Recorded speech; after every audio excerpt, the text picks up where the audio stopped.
So, let's talk Undercards. For those of you who don't know, Undercards is an online card game based off of both Undertale and Deltarune. The most common description you'll hear is that it's like Magic the Gathering. This was made all the way back in 2016, and it was a much more basic game than it is now. Things I can list off that were made since then are tribes, artifacts, delay abilities, shock abilities, synergies, etc., etc. Anyways, to me, I feel that the popularity of this game has greatly died down. I've been experiencing around 100 players being online, on average, and finding a match can be an incredibly slow process. I want to find out why, exactly, this game has been on the decline.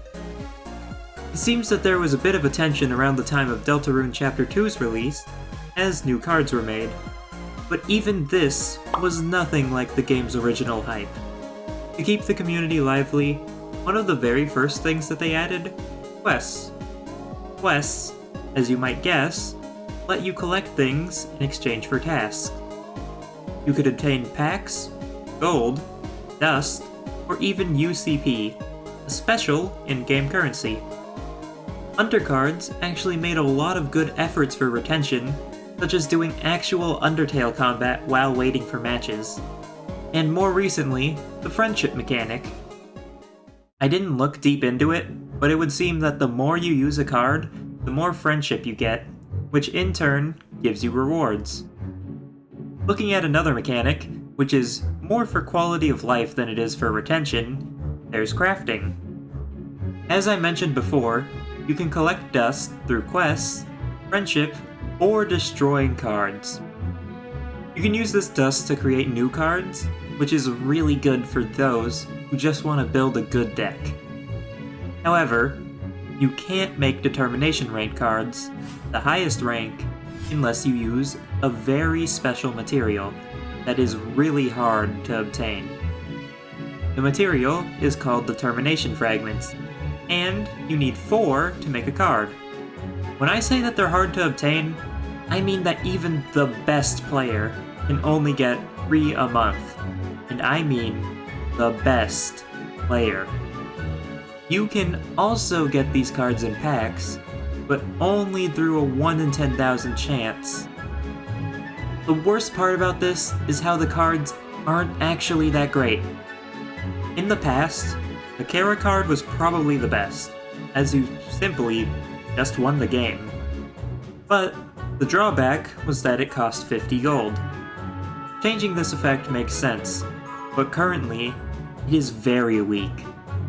Kara now costs 14 gold, still a big amount, and gives you an artifact. This artifact gives you a spell that kills a monster and lowers your max health.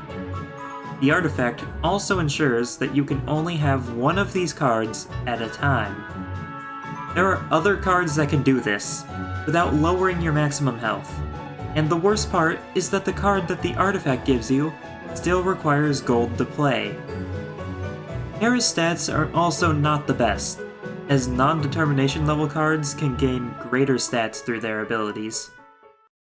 Another issue with determination cards is that many effects from other cards can't take advantage of them. They come with the stipulation of not working on determination level cards. Well, back when the cards were much stronger, I would understand not being able to duplicate the cards, but now many of them are similar to regular cards. Aside from all of that, there's been many changes to the game, rather large ones. If you didn't know, there are 7 soul types in the game, each with their own passive effects and spells. Over time, these passive effects have changed, which largely changes how people play the game. It's understandable to do this for balancing reasons, but a lot of the effects are far removed from what they used to be, like Kara. Some other cards have had their effects and rarities changed as well.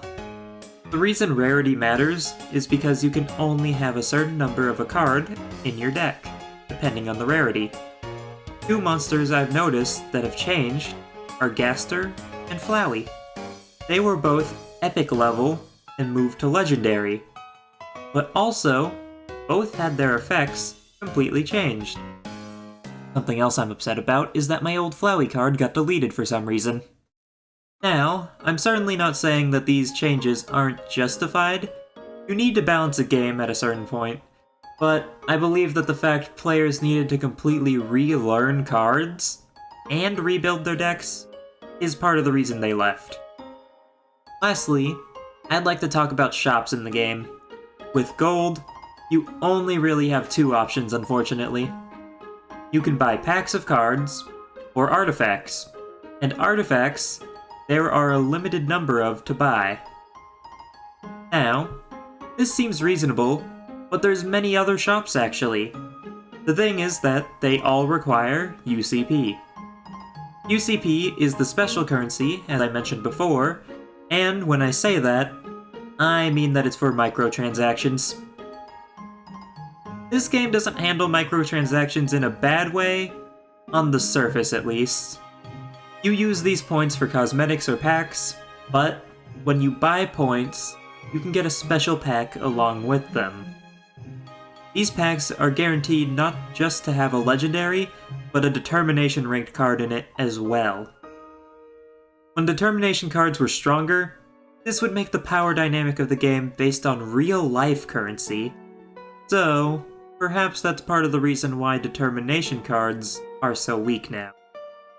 I would be much more okay with microtransactions if you could also buy cosmetics with gold, because gold is rather useless.